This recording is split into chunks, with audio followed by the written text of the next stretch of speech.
kasih-Mu.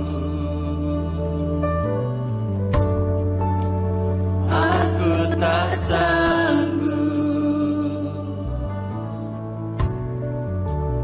Kau kudus, sucikanku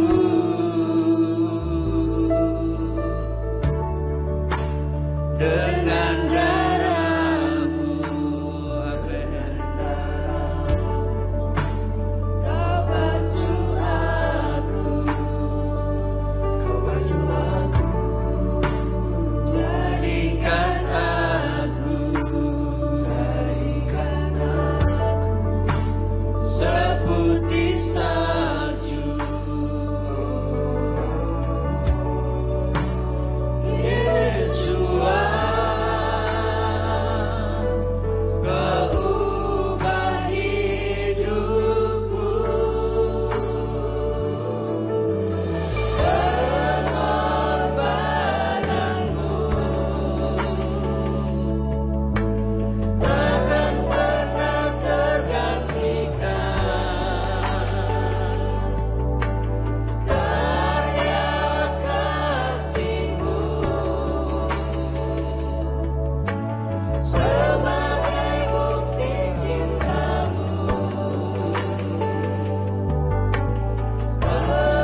Mari jemaat Tuhan kita serukan Shema Yisrael. Mari kita bangkit berdiri, kita serukan namanya, nama yang berkuasa.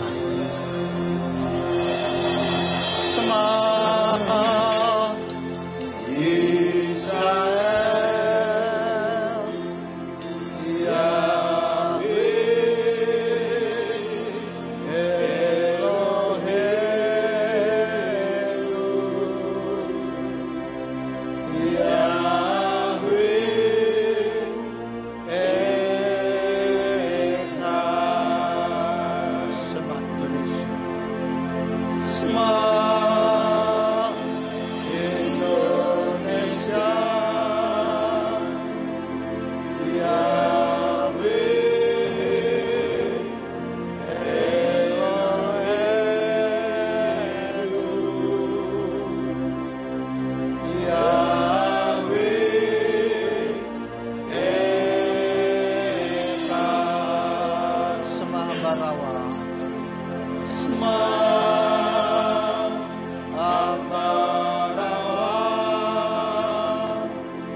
kami deklarasikan namamu atas Israel, atas Indonesia dan Ambarawa, dan bahkan atas seluruh alam semesta. Biarlah mereka boleh mengetahui bahwa Yahweh adalah satu-satunya Tuhan, Sang Pencipta langit dan bumi. Engkau adalah Tuhan yang benar, yang penuh kasih, yang sudah rela menjadi dalam rupa untuk kami boleh diselamatkan. Engkau sudah rela menderita, disalibkan, mencurahkan darahmu bagi setiap kami, sehingga kami umat-umatmu yang percaya kepadamu boleh diselamatkan. Terima kasih Bapa, kami sungguh mengucap syukur buat hari ini, buat kasih-Mu yang begitu besar yang sudah Engkau limpahkan bagi setiap kami. Kami sudah memuji-muji muliakan nama-Mu Bapa. Dan biarlah setiap puji-pujian yang kami naikkan ini boleh menjadi dupa yang harum di hadapan-Mu Bapa Yahweh. Sehingga kami yang datang dengan sakit penyakit, Tuhan memberikan kesembuhan ilahi bagi setiap kami. Kami yang datang dengan kelemahan iman, Tuhan memberikan kekuatan yang baru. Kami yang datang dengan kebimbangan, Tuhan memberikan ketetapan hati bagi setiap kami. Dan kami yang datang dengan keputusasaan, Tuhan memberikan harapan yang baru bagi setiap kami. Dan juga kami yang datang dengan kegelisahan, Tuhan akan menghiburkan setiap kami. Sehingga kami pulang dengan membawa kemenangan yang bersama dengan Engkau Bapa. Terima kasih Bapa, dan saatnya kami akan mendengarkan kebenaran firman-Mu. Kiranya Tuhan berbicara bagi setiap kami. Tuhan memberikan hikmat bagi setiap kami, supaya kami boleh memahami apa yang menjadi kerinduan hati-Mu buat setiap kehidupan kami Bapa. Terima kasih Bapa Yahweh, dan kami serahkan tempat ini, peralatan yang kami pakai, hati dan pikiran kami tujukan hanya untuk kemuliaan bagi nama-Mu, supaya firman yang ditaburkan ini boleh menjadi call HL, menjadi suara-Mu yang menguatkan kami, yang membimbing kami untuk boleh kami hidup di dalam kebenaran firman. Terima kasih Bapa, dan Kau sembunyikan hamba-Mu di balik kemuliaan nama-Mu. Biarlah hanya nama Bapa Yahweh saja yang ditinggikan dan dimuliakan. Terima kasih Bapa, hanya di dalam nama Yesua Masiah kami sambut firman-Mu pada petang hari ini. Hanya di dalam nama Yesua kami berdoa. Haleluya. Amin. Silakan duduk Bapak Ibu. Shalom. Shalom. Haleluya. Luar biasa saudara. Ya, Bapak Ibu Saudara, pertama-tama saya ucapkan selamat merayakan Hari Raya Pesah, hari di mana Tuhan kita dalam rupa manusia, Dia rela disalibkan, Dia rela disiksa untuk setiap kita, supaya setiap kita yang percaya kepadanya boleh mendapatkan kehidupan yang kekal. Nah Bapak Ibu Saudara, pada petang hari ini firman Tuhan saya beri judul kematian yang menghidupkan. Bapak Ibu Saudara, Paskah ini merupakan hari kematian Yesua, bukan hari kebangkitan. Ya. Dan kematian bagi orang-orang Yahudi, Saudara, ini ternyata dipandang lebih penting daripada kelahiran. Maka kalau kita melacak hari kelahiran Yesua dengan melacak hari kematian wafatnya Yesua, itu lebih mudah melacak hari kematian atau hari wafatnya Yesua secara manusia. Kenapa begitu? Orang-orang Yahudi lebih mementingkan hari kematian pada kelahiran. Kita lihat di dalam Pengkhotbah 7 ayatnya yang kedua. Pengkhotbah 7 ayat yang kedua dikatakan, lebih baik pergi ke rumah duka daripada pergi ke rumah pesta. Karena itulah akhir setiap orang. Hendaklah orang yang hidup menaruh hal ini di hatinya. Jadi orang-orang Yahudi memang lebih mementingkan hari kematian daripada hari kelahiran. Biasanya kalau orang-orang mementingkan hari kelahiran, makanya ulang tahun terus gitu, saudara ya. Tapi kalau orang Yahudi tidak. Dan itulah kenapa juga Tuhan Yesua memerintahkan ketika kita melakukan perjamuan kudus ini dikatakan untuk mengingat kematiannya, bukan mengingat kelahirannya, saudara. Karena di dalam kematian Yesua itu ada sebuah sebuah makna yang dalam bagi setiap kita, sehingga kita boleh menjadi umat yang diselamatkan, saudara. Kita lihat dulu di dalam 1 Korintus 11 ayatnya yang ke-26.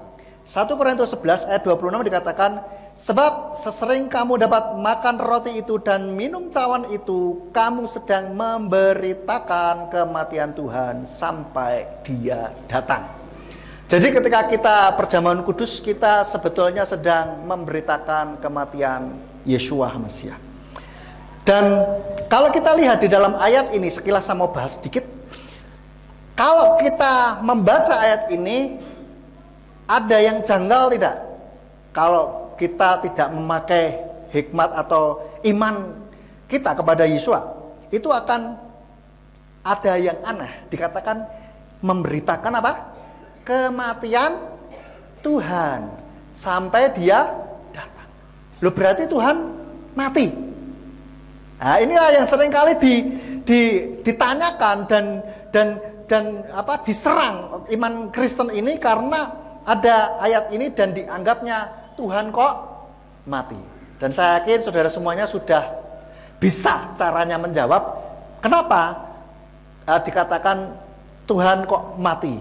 Ya, kita bisa jawab singkatnya adalah yang mati ini adalah tubuhnya dalam rupa manusia, bukan dirinya. Nah, kalau Tuhan mati lah, terus yang mengatur alam semesta siapa terusan? Kan jadi berantakan semuanya. Dan Bapak Ibu Saudara, sebelum saya masuk lebih dalam lagi, mungkin kita ada yang sempat bertanya-tanya mungkin, atau orang bilang bertakon-takon. Kamu tanya. Kemarin ada yang sudah merayakan Paskah, tapi kenapa kita baru sekarang? Dan bahkan ada gereja yang lain itu merayakan Paskah nanti pada hari Minggu ini nanti ya. Jadi sebetulnya ada sedikit perbedaan, tetapi menurut saya itu bukan jadi masalah. Karena ada, ketika lihat di internet itu ada yang ngitungnya jatuhnya pas 22, ada yang 23 begitu. Jadi 21 sore, ada yang bilang 22 begitu. Jadi sebetulnya tidak terlalu bermasalah karena masih ada di dalam rangkaian perayaan ini. Ada yang merayakan hari Minggu nanti, ora apa-apa, saudara ya.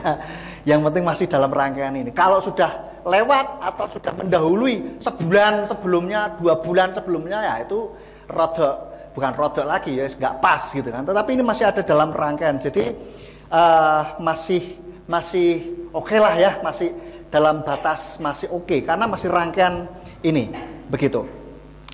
Dan kita lihat hari ini kita merayakan atau memperingati kematian Yesua di atas kayu salib. Kenapa? Apa pentingnya kematian Yesua di atas kayu salib, ada beberapa hal yang saya renungkan dan saya dapatkan bahwa kematian Yesua di atas kayu salib ini sangat penting bagi kita. Nanti kita ngelihat satu-satu. Yang pertama, yaitu bukti kasih Yesua kepada kita.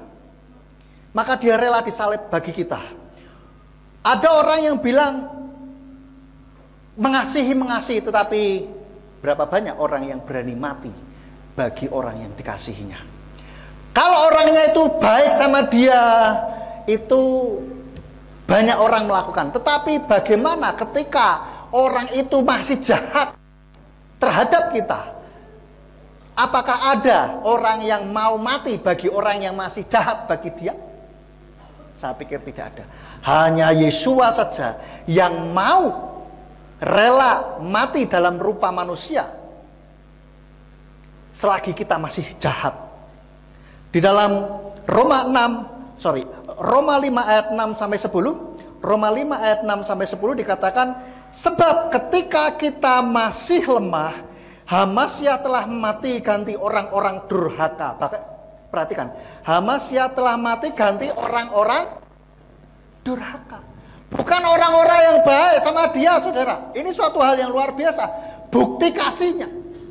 Dan Tuhan tidak hanya sekedar bilang, oh aku mengasihi, maha pengasih, maha pengampun, tetapi tidak ada buktinya. Yesua buktikan.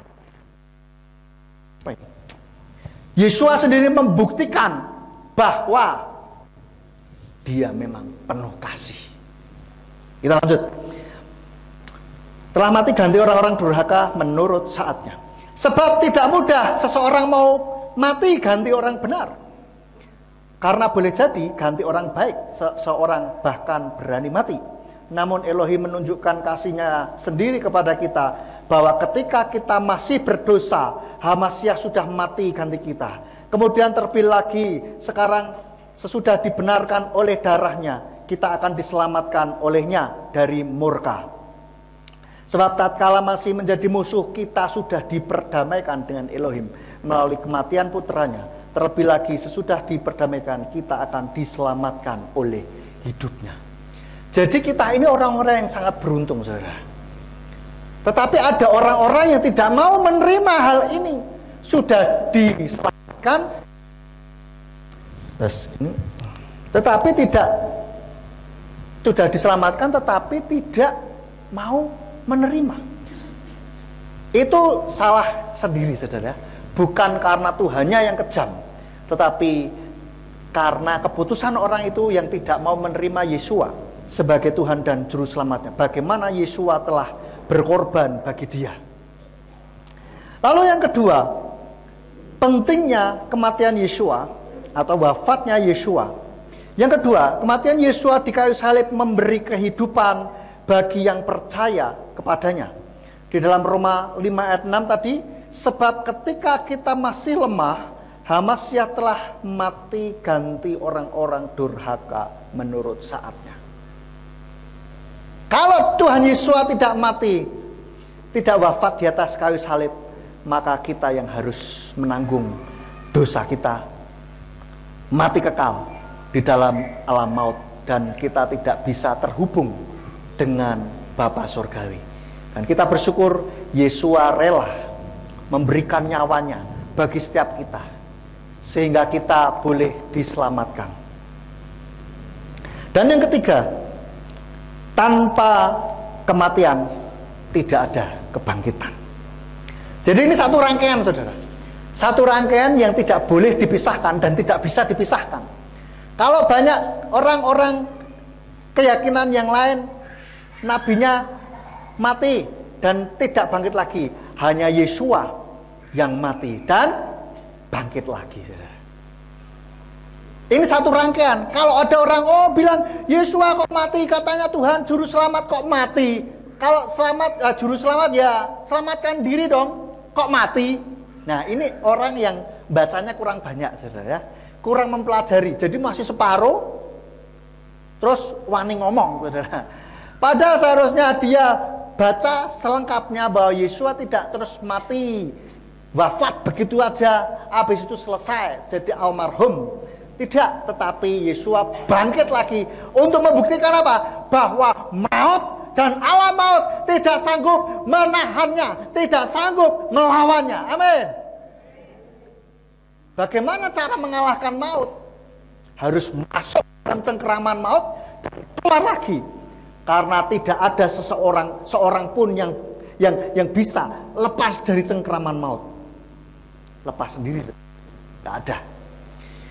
Begitu sudah kena maut, ya sudah, tidak akan ada yang bisa menghidupkan.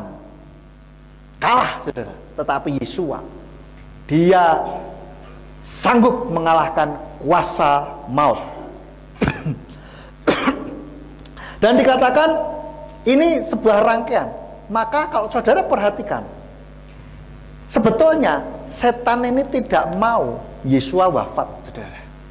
Kenapa? Dia tahu kalau wafat dia bangkit lagi, saudara. Oleh karena itu setan memberi pemikiran ke orang bahwa dikatakan begini, ada banyak orang ya, bukan orang tapi banyak orang yang berpikir bahwa Yesua kan utusan Elohim. Masa mati disalib?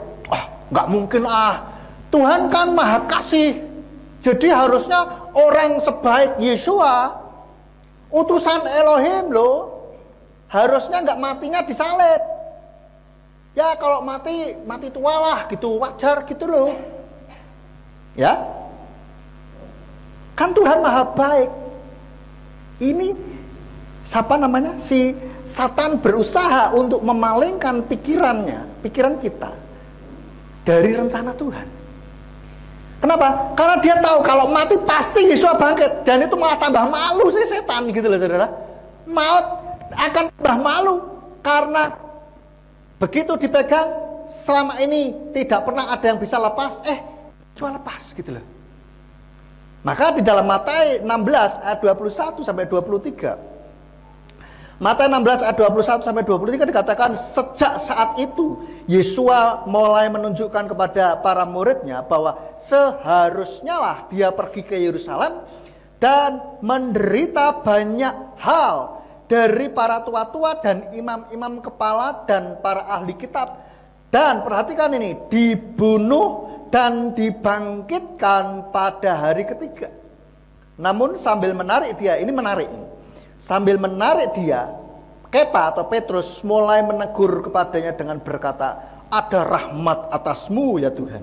Hal itu sekali-kali tidak akan terjadi atasmu. Namun seraya berpaling dia berkata kepada Petrus atau Kepa, enyahlah dariku, hai setan, engkau adalah sandungan bagiku, karena engkau tidak memikirkan perkara-perkara Elohim, melainkan perkara-perkara manusia.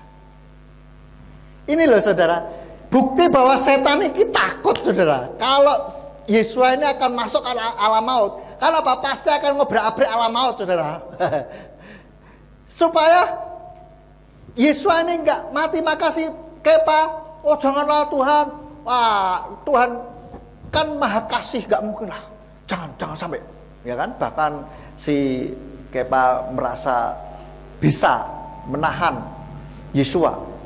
Kalau yang lain pergi, sekali-kali aku tidak akan pergi. Lalu Yesus bilang apa? Kamu nggak akan pergi. Sebelum ayam berkokok, kamu sudah menyangkali aku 3 kali. Ini bukti bahwa setan itu takut. Takut sekali kalau Yesus itu wafat, masuk ke alam maut. Maka dari itulah kita patut bersyukur, saudara. Yesus rela mati di atas kayu salib demi setiap kita. Dan inilah kematian yang menghidupkan setiap kita, saudara. Setiap orang yang percaya kepadanya, inilah kematian yang menghidupkan orang-orang. Karena tanpa kematian maka tidak ada penebusan dosa. Penebusan jiwa. Tidak ada penghapusan dosa. Lalu ada orang yang terus tambah memikirkan hal-hal yang aneh-aneh lagi. Dibilang apa? Kalau tidak ada kematian di kayu salib, berarti tidak ada penghapusan dosa. Kalau begitu, yang menyalibkan Yesua berjasa. Yudas Iskariot berjasa, para imam kepala berjasa, tentara Romawi berjasa. Kalau begitu, sebab tanpa mereka tidak ada penyaliban. Dan malah ada yang menarik sampai lebih jauh lagi. Lah itu yang membujuk Yudas untuk menyerahkan Yesus siapa? Setan. Kalau gitu setan berjasa. Nah, benar. Itu logika yang salah. Logika yang ngawur. Seperti sudah saya katakan bahwa kalau ada Pak Polisi naik pangkat karena berhasil melibas atau berhasil memberantas kejahatan, memberantas perampokan dan yang lain. Naik pangkat bisa berprestasi. Oh, kalau gitu para tersangka ini, para penjahat ini berjasa, begitu. Yang benar aja, bro. Demikian pula kalau begitu saya bisa tarik lu juga begini. Kalau begitu manusia juga berjasa dong. Kenapa? Kalau manusia tidak jatuh dalam dosa, maka tidak ada atau tidak, kalau manusia tidak berdosa, tidak melanggar firman Tuhan, maka tidak ada gelar bahwa Tuhan itu Maha Pengampun dan Pengasih. Betul begitu. Ini kan logika yang kualik, saudara. Logika yang kalau saya boleh bilang cacat logika, begitu. Bukan begitu cara berpikirnya. Yesus katakan bahwa penyesatan itu ada, tetapi celakalah orang yang mengadakan penyesatan itu. Artinya apa? Bahwa kejahatan itu tidak boleh diapresiasi, tidak boleh diapresiasi itu diberi penghargaan. Betul sekali, terima kasih Bu Christine. Jadi tidak boleh kejahatan, dosa itu tidak boleh diberi penghargaan. Nah, karena apa? Kalau mereka berpikir seperti itu, jadi cacat logika itu tadi ya. Tadi saya sudah sampaikan. So, kita bersyukur dengan kematiannya, maka kita bisa hidup kekal di dalam kerajaan surga atau disamain. Lalu yang keempat, kematian Yesus merupakan karya penghapusan dosa. Ya, tidak hanya sekadar bukti kasih, tetapi ini untuk penghapusan dosa. Di dalam Matius 26 ayat 28. Matius 26 ayat 28 dikatakan, sebab inilah darahku, darah perjanjian baru yang dicurahkan bagi banyak orang sebagai penghapusan dosa. Ya, saudara, kematian Yesus mencurahkan darahnya untuk setiap kita. Karena tanpa darah tidak ada penghapusan dosa. Maka dulu sebelum Yesus disalib, setiap tahun imam besar itu harus menyembelih domba, mencurahkan darah anak domba itu untuk penghapusan dosa. Tetapi sekarang ada anak domba yang agung, anak domba yang bukan sembarang anak domba, tetapi anak domba Elohim, dan darahnya sangat berharga. Darahnya itu tidak hanya menghapus dosa sekali setahun, tetapi sekali untuk selamanya. Dan yang terakhir, makna atau pentingnya kematian Yesua. Yang kelima yaitu Yesua telah memberikan kita sebuah pola atau contoh bahwa yaitu mematikan kedagingan untuk supaya kita bisa hidup dalam kebenaran atau di dalam roh. Di dalam 1 Petrus atau 1 Kepa 2 ayat 24. 1 Petrus atau 1 Kepa 2 ayat 24 dikatakan, Dia sendirilah yang telah menanggung dosa-dosa kita di dalam tubuhnya di atas kayu salib, supaya dengan mati terhadap dosa kita dapat hidup dalam kebenaran. Dialah yang oleh bilur-bilurnya kamu telah disembuhkan. Jadi di dalam kematiannya ini merupakan sekaligus memberi kita contoh bahwa kita memang harus mati supaya nanti kita bisa hidup di dalam kebenaran firman Tuhan. Amin, saudara. Yesus telah mati di dalam daging, lalu dia bangkit lagi di dalam tubuh yang baru, saudara. Itulah yang harus kita contoh, yang harus kita tiru. Nah, bagaimana kita bisa melakukan contoh yang Yesus sudah berikan kepada kita, yang mematikan daging dan hidup di dalam kebenaran. Inilah yang inti dari firman Tuhan pada malam hari ini. Bagaimana kita bisa mencontoh atau melakukan contoh ini? Yang pertama, untuk kita bisa mematikan daging dan hidup di dalam kebenaran, yang pertama, kita dengarkan firman-Nya dan percaya kepada Bapa Yahweh. Dengarkan firman-Nya dan percaya kepada Bapa Yahweh. Di dalam Yohanes 5 ayat 24. Yohanes 5 ayat 24 dikatakan, sesungguh-sungguhnya aku berkata kepadamu, siapa yang mendengarkan firman-Ku dan percaya kepada Dia yang telah mengutus aku, dia memiliki hidup kekal dan tidak masuk ke dalam penghakiman, melainkan telah berpindah dari kematian kepada kehidupan. Jadi di sini dikatakan, barang siapa mendengarkan firman-Ku dan percaya kepada Dia yang telah mengutus aku. Jadi dengerin firman Tuhan Yesus dan percaya kepada Bapa Yahweh. Ada orang yang hanya dengerin firman Yesus saja, tetapi menolak Bapa Yahweh. Ini enggak cocok, saudara. Harus juga menerima Bapa Yahweh, karena Dialah Yesua itu sendiri sebetulnya. Ya, pribadi yang sama. Ya, tapi orang enggak paham, bahkan namanya ditolak begitu loh. Saya sampai heran gitu ya. Kayak orang tuh gimana gitu. Katanya menyembah Tuhan Bapa di sorga, tetapi malah nama Bapa di sorga ditolak begitu. Bahkan dibilang sesat begitu kan. Itu satu hal yang ironis sekali begitu. Atau sebaliknya, kita hanya percaya kepada Bapa Yahweh tetapi tidak mau mendengarkan firman Yesua. Enggak percaya kepada Yesua, percaya bahwa kepada Bapa Yahweh saja, tetapi tidak percaya bahwa Yesua itu adalah Bapa Yahweh sendiri yang menjadi dalam rupa manusia. Orang-orang berpikir bahwa Yesua hanyalah sebagai manusia biasa, nabi utusan Tuhan, manusia super, atau boleh dikatakan manusia setengah dewa mungkin begitu ya. Bukan sembarang manusia. Itu saja. Tapi dia tidak mengakui bahwa Yesua itu adalah Elohim itu sendiri. Repot, saudara. Banyak, ada sebagian penyembah Bapa Yahweh yang seperti itu. Rodok, kalau boleh saya bilang, kebablasan gitu. Aneh gitu. Nah, memang secara eksplisit bahwa Yesus bilang aku Elohim, sembahlah aku, ya tidak ada ayat itu. Tapi dari ciri-cirinya, Yesus juga sudah secara gamblang sebetulnya bilang, aku dan Bapa satu. Di dalam Yohanes 8 ayat 24 dikatakan, kamu akan mati dalam dosa-dosamu kalau kamu tidak percaya bahwa akulah Dia.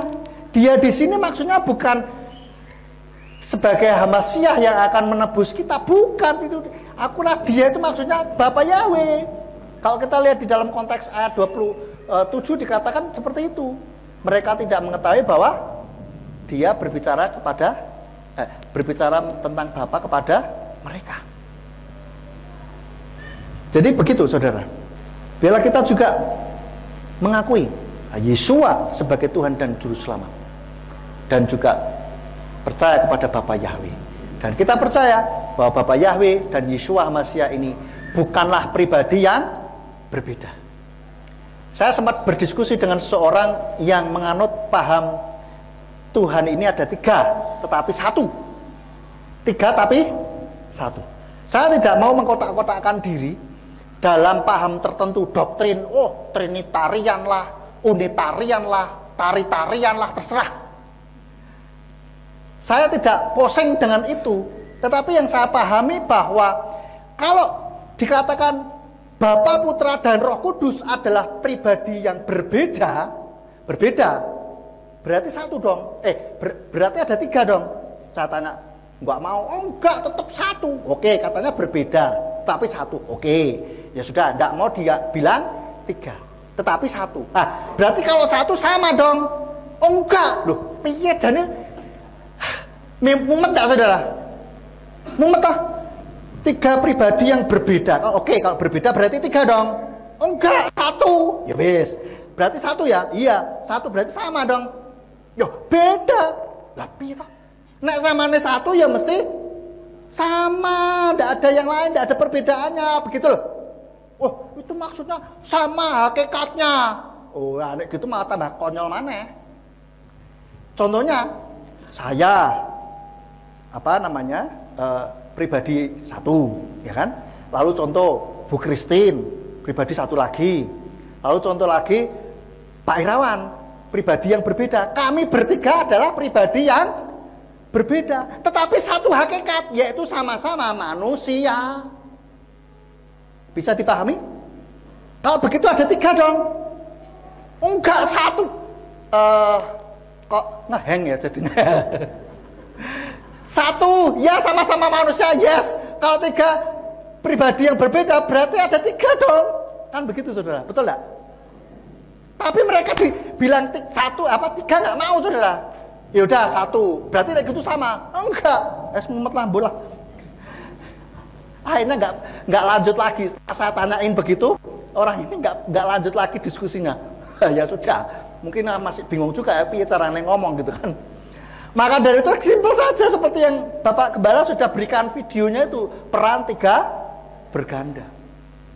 Namanya ehad itu 1 dalam wujud banyak, manifestasinya 3. Lah wong Sun Gokong saja bisa jadi banyak kok. Masa Tuhan nggak bisa jadi banyak? Iya toh? Lah kalau kita lihat Sun Gokong ada banyak. Pernah lihat film Sun Gokong? Maaf ini bukannya promosi ya. Tapi film sudah terkenal sekali. Ada banyak Sun Gokong. Lah apakah yang 1 itu bukan Sun Gokong? Dia juga gitu. Lalu di sebelah sana dia juga, kan begitu. Dan saya pernah ditunjukin video dari Dedi, Bapak Gembala, bilang itu menunjukkan bahwa ada orang yang suka di misteri-misteri begitu ya. Ada nenek-nenek tua saudara, bawa tongkat, sudah bungkuk ya. Entah bagaimana, itu tahu-tahu dari belakang ada keluar persis sama fotokopian saudara, copy paste gitu. Kalau saudara main di komputer ya, 1, habis itu keluar lagi 1 lagi, 3 saudara. Lah ini apakah pribadi yang berbeda? Sama, kan begitu. Ada yang bilang, oh enggak, kalau mau memahami Tuhan itu seperti ini loh, matahari dengan sinarnya dan panasnya. Mereka dengan istilah trinitasnya itu memahami begitu. Saya katakan ilustrasi itu nggak tepat. Karena apa? Matahari dan sinarnya dan panasnya itu bukanlah matahari itu sendiri. Sinarnya bukanlah matahari itu sendiri, betul enggak? Sinarnya merupakan bagian dari matahari. Panasnya matahari itu merupakan juga bagian matahari, betul enggak? Tetapi Bapa, Putra, dan Roh Kudus itu adalah sama, bukan bagian satu dengan yang lain. Simpel saja sebetulnya. Cuman karena biasa orang Kristen itu didoktrin ya, doktrin. Kalau tidak begini sesat. Nah ini lah gampang-gampang ngomong sesat soalnya. Terus pokoknya ini, loh piye toh? Kalau kita mempelajari ulang firman Tuhan, kita kembali ke akar Ibrani, kita akan lebih jelas lagi, saudara. Amin. So, saudara, kita percaya kepada Bapa Yahweh dan Yeshua HaMashiach. Lalu yang kedua, bagaimana kita bisa melakukan contoh atau implementasinya, atau kita melakukannya itu seperti apa? Ya ini supaya tidak mengawang-awang secara teoritis, tetapi apa yang harus kita lakukan sebagai bentuk kita mencontoh atau melakukan pola atau contoh bahwa dia sudah mati dalam daging dan hidup dalam roh. Yang kedua yaitu matikan kedagingan kita.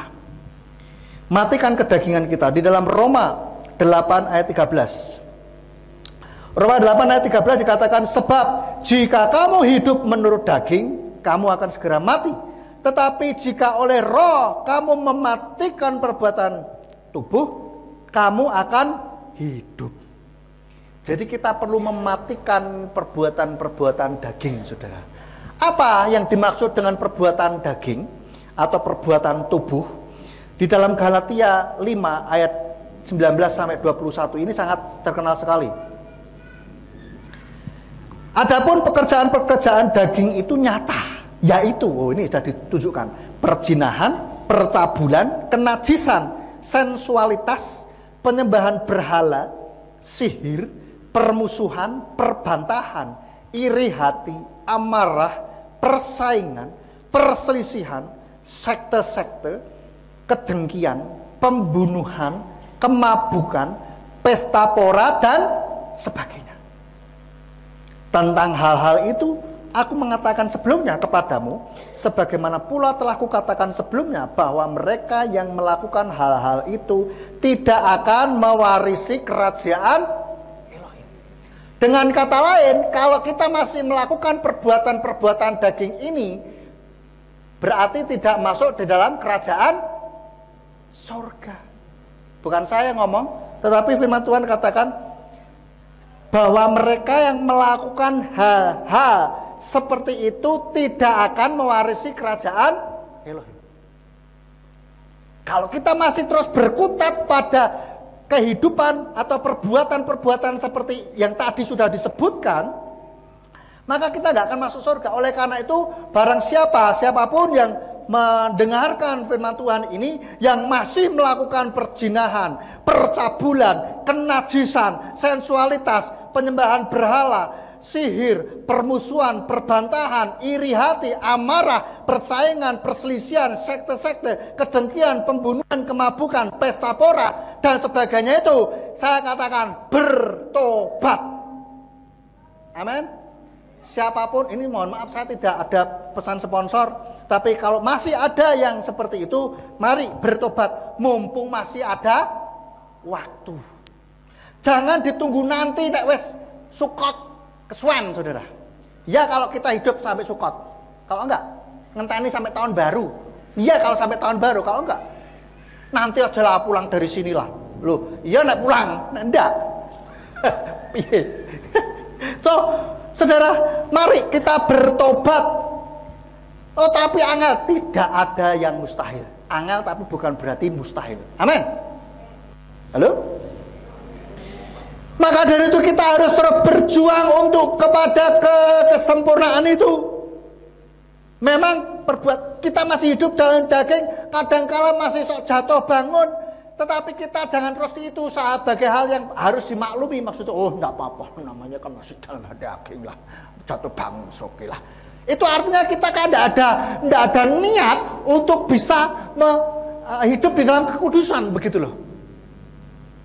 Paling tidak minimal ada perkembangan frekuensi berkurang, begitu loh. Betul lah? Ya? Kita harus mulai bisa mengekang diri kita. Namanya daging itu enak. Mohon maaf ini yang vegetarian ya, yang nggak suka daging. Daging itu enak, tetapi tidak menyehatkan, gitu kan? So, kita harus berusaha matikan itu. Yang masih punya simpenan, bukan simpenan di bank, tapi pil atau will, tolong bertobat. Diputusin pacarnya, ya. Yang bagi yang sudah punya istri atau suami ya, yang masih main-main, wah enggak apa-apa lah, selingkuh itu kan selingan indah katanya. Indah apa nih? Saudara, hati-hati loh ya, hati-hati sungguhan. Percabulan, yang masih suka nonton-nonton hal-hal yang porno, yang tidak baik, so stop. Kenajisan, sensualitas, sama nih ya, mirip-mirip gitulah. Penyembahan berhala, masih suka kelenek-kelenek, sinkretisme. Sinkretisme itu nyampur. Hari apa ini? Kemis. Misalkan, Kemis, oh aku Kemis iki kudu ngasih sajen. Hari-hari tertentu harus kasih sajen, kasih dupa di mana-mana, begitu kan? Tolak bala, harus pakai ini, pakai itu. Ini sinkretisme, saudara. Hati-hati, enggak boleh, saudara ya. Ini sama saja dengan penyembahan berhala. Jajal sih mau meramal. Aku pengen tahu aku diramal ke entah pakai kertulah, entah pakai ke orang pinter, orang tanda kutip pinter lah, atau kemana. Hati-hati. Ya, itu sama dengan penyembahan berhala. Penyembahan berhala. Jadi penyembahan berhala itu tidak cuman dalam bentuk ada patung atau ada gunung atau pohon terus kita sembah-sembah. No. Dengan kita menduakan Tuhan, itu pun juga penyembahan berhala. Tuhan katakan jangan ada padaku, jangan ada pada di hadapanku ilah lain. Jangan ada padaku, jangan ada padamu ilah lain di hadapanku. Ya. Jadi itu menduakan tuh. Saudara kalau pacaran diduakan juga nggak mau kan? Apalagi sudah menikah, nggak mau. Ya, makanya anak-anak muda nih ya, yang masih pacaran aja sudah selingkuh ya, sudahlah putusin aja lah. Selingkuh itu penyakit. Ya, wah nanti sama saya kan berubah apa nih? Bisa tambah dadi, saudara. Hati-hati ya. Ini permusuhan, ini sihir ya, tadi penyembahan berhala termasuk dalam sihir, terus permusuhan, perbantahan, senangannya itu ribut, ngejar ribut, merasa diri benar, terus ngejar ribut, itu tidak boleh juga. Iri hati dan sebagainya nanti kalau diuraikan satu-satu nanti nggak selesai, jadi kelamaan. So, saudara bisa uraikan sendiri hal-hal yang seperti inilah perbuatan daging yang meninggikan ego manusia, yang tidak meninggikan Tuhan, yang menjauhkan diri kita kepada Tuhan. Itulah perbuatan-perbuatan daging. Harus bertobat. Yang suka omong-omong kotor itu juga harus bertobat. Ya. Kedengkian, ada iri hati, ada kedengkian. Bedanya iri hati sama dengki apa sih? Iri hati itu susah lihat orang senang. Kalau dengki senang lihat orang susah. Saudara, itu yang perlu kita juga stop, saudara ya. Pembunuhan mungkin kita nggak pernah membunuh orang secara fisik begitu, tetapi kita bisa membunuh karakter seseorang, itu hati-hati juga. Membunuh mata pencaharian orang, hati-hati juga. Ya, kemabukan, pesta pora dan sebagainya saudara sudah tahu. So, ini harus di stop. Kalau mau mewarisi kerajaan Elohim, kita harus matikan keinginan daging kita, matikan perbuatan-perbuatan daging. Sama seperti Yesua sudah dagingnya secara manusia disalibkan dan dimatikan. Maka 3 hari kemudian Yesua bangkit dalam tubuh yang baru. Demikian pula kita, kalau kita mematikan daging, perbuatan daging ini, maka kita akan dihidupkan di dalam roh. Amin, saudara. Dan istilah lain ini menyangkal diri dan pikul salib. Namanya menyangkal diri itu seneng penak, tetapi kita nggak mau begitulah. Sama kayak sebetulnya kita ini juga seringkali menyangkal diri sebetulnya. Dikatakan kalau bertamu ke rumah orang, sudah makan? Sudah. Padahal wetenge kruyuk-kruyuk. Untung enggak bunyi. Nah, kadang-kadang kan enggak sengaja bunyi. Krukuk. Konangan terus akhirnya kan. Saudara, ini menyangkal diri kira-kira seperti itulah. Kita pengen sebetulnya melakukan perzinahan, percabulan, kemabuan, pesta pora dan whatever itulah semua yang sudah disebutkan. Tapi kita ngerem, enggak, no, stop. Ini kita menyangkal diri. Dan kita pikul salib. Aku jane iso bales itu loh. Oh, nek tak gepok pisan habis itu. Tetapi aku ngerem. Ram. Itu saudara. Dan menurut ilmu pengetahuan, ketika kita mau marah tapi kita ngerem, kita mau membalas tapi kita ngerem, maka ada sebuah jaringan di dalam otak ini yang bisa membuat jalan baru, membuat kebiasaan baru sebetulnya. Maka tetapi itu kan masih sangat kecil sekali. Nah, supaya lebih kuat bagaimana? Itu jadikan sebuah kebiasaan. Sehingga akhirnya kita tidak lagi bersusah payah menahan diri untuk membalas. Tetapi kita sudah, wah, ini ada orang menyakitin kita. Wah, ya sudahlah. Gitu. Maka dari itulah kita kadang-kadang perlu introspeksi diri. Sering-seringlah berbicara kepada diri sendiri. Berbicara kepada diri sendiri, Pak, sudahlah, nggak usah lah, ya. Sudahlah. Itu saudara ajak ngomong. Itu sangat powerful, saudara.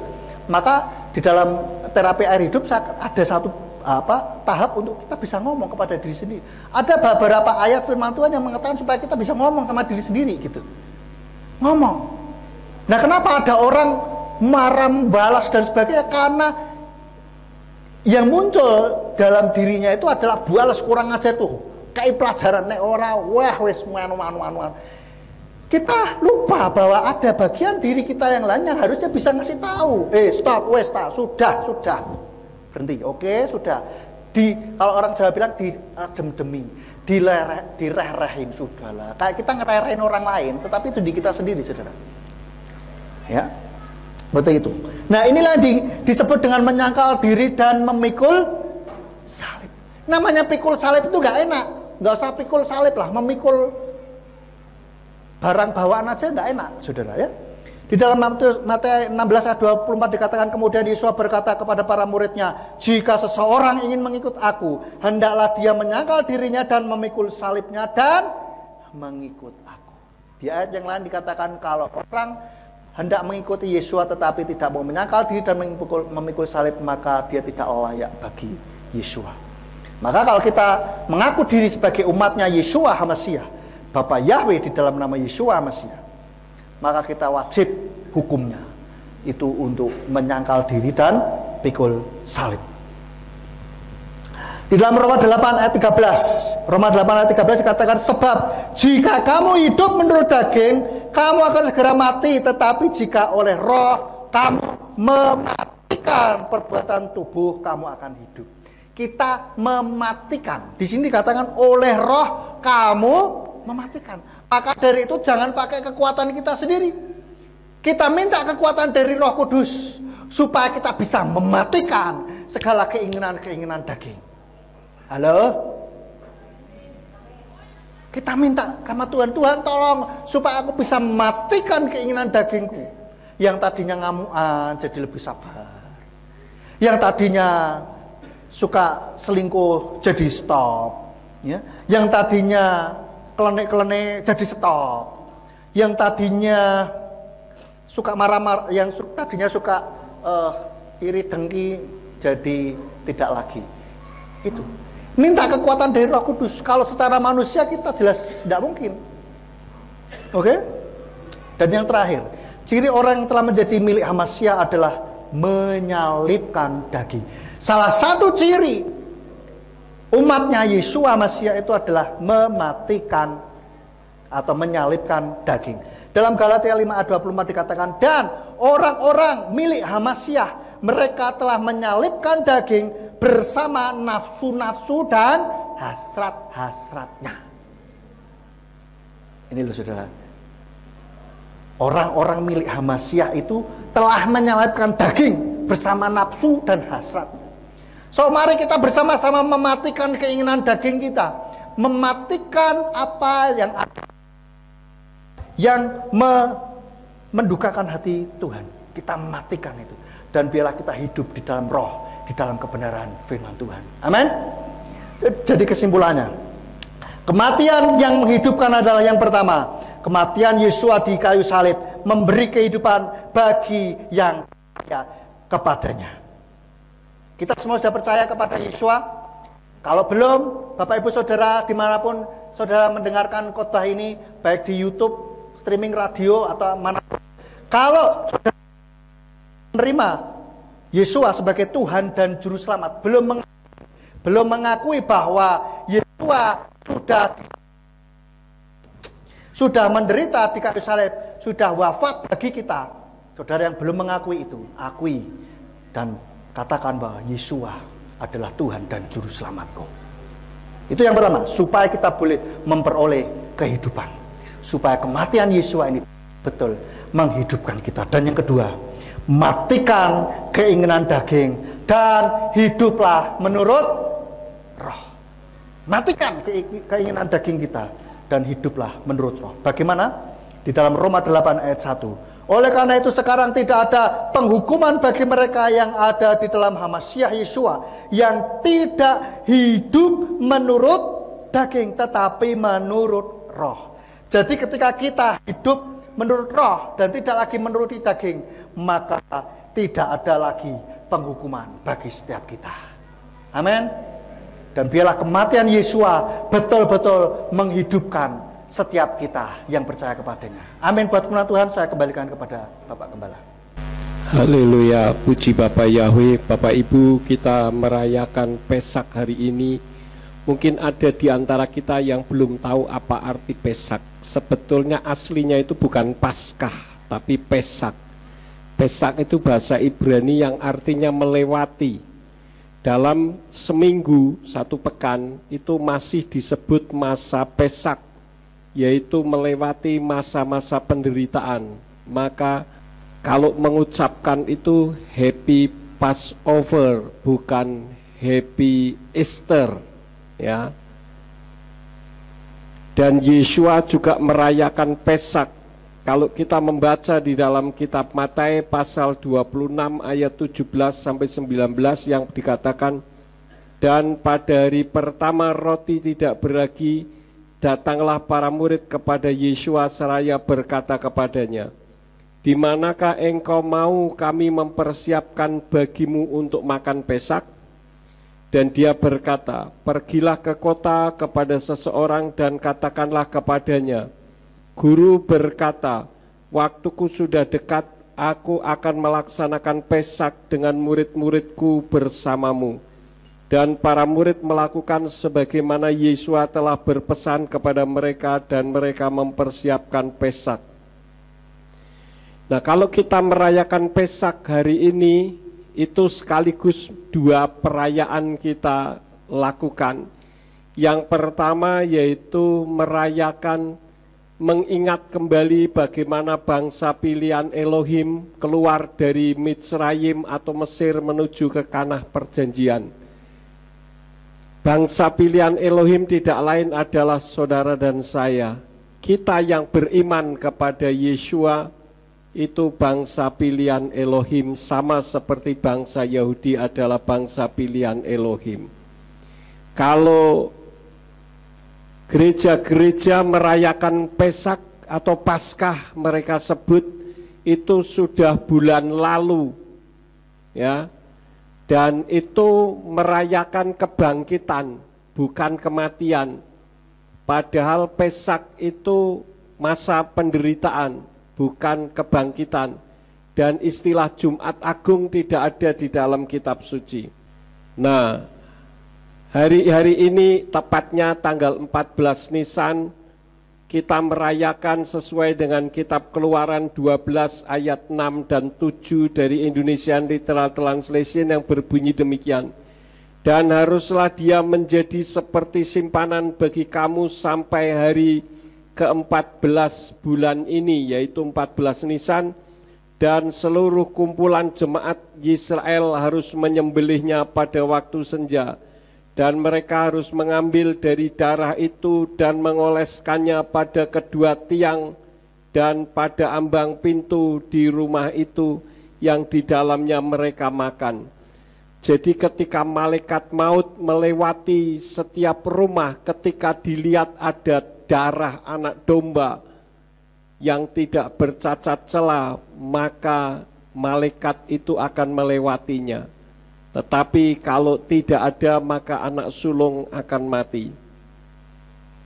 Dan Rabi Saul merayakan penderitaan Yesua yang tertulis dalam kitab 1 Korintus 11 ayat 23 sampai 26 yang biasa kalau kita melakukan perjamuan kudus. Jadi kalau sebentar kita akan melakukan perjamuan kudus, itu sekaligus untuk mengingat bagaimana bangsa Israel keluar dari Mitsrayim menuju ke tanah perjanjian, dan mengingat penderitaan Yeshua sehingga saudara dan saya diselamatkan. Untuk itu mari kita bangkit berdiri bersama-sama. Dengan penuh ucapan syukur kami datang kepadamu Bapa, Engkau yang telah memimpin ibadah kami dari awal sampai dengan akhirnya. Kalau sebentar kami akan pulang, kirim malaikat Tuhan untuk menjaga melindungi kami, tibakan di rumah masing-masing dengan selamat. Dan biarlah besok kami dapat kembali untuk merayakan hari raya roti tidak beragi, oleh karena penderitaan Tuhan masih ada di dalam kehidupan umat-umat-Mu. Dan kami rindu agar penderitaan ini berakhir ketika Yeshua HaMasiah datang kembali untuk yang kedua kali, untuk mengangkat kami semuanya. Terima kasih Bapa. Berkati semua yang sudah ambil bagian di dalam pelayanan pada malam hari ini. Engkau pakai semakin hari semakin heran. Terima kasih Bapa, sekarang berkatilah kami karena kami siap menerima berkat daripada-Mu. Mari kita angkat kedua belah tangan kita untuk menerima berkat Yahweh. Yefarka Yahweh wa mereka. Yahweh memberkati engkau dan memelihara engkau. Yair Yahweh pana olehka wikuneka. Yahweh menyinari engkau dengan wajahnya dan memberi engkau anugerah. Yisa Yahweh pana olehka wiyashem leka shalom. Yahweh menghadapkan wajahnya kepadamu dan memberi engkau damai sejahtera. Diberkatilah engkau di kota dan diberkatilah engkau di ladang. Diberkatilah buah kandunganmu, hasil bumimu dan hasil ternakmu, yakni anak lembu sapimu dan kandungan kambing dombamu. Diberkatilah bakulmu dan tempat adonanmu. Diberkatilah engkau pada waktu masuk dan diberkatilah engkau pada waktu keluar. Sekarang pulanglah dan terimalah berkat. Kasih Bapa Yahweh Sang Pencipta, kasih karunia Adonai Yeshua HaMasiah Sang Pembeli jiwa, dan Ruach HaKodes menyertai saudara sekalian sampai Maranatha. Adonai Yeshua HaMasiah datang kembali untuk yang kedua kali dan mengangkat kita semua. Haleluya.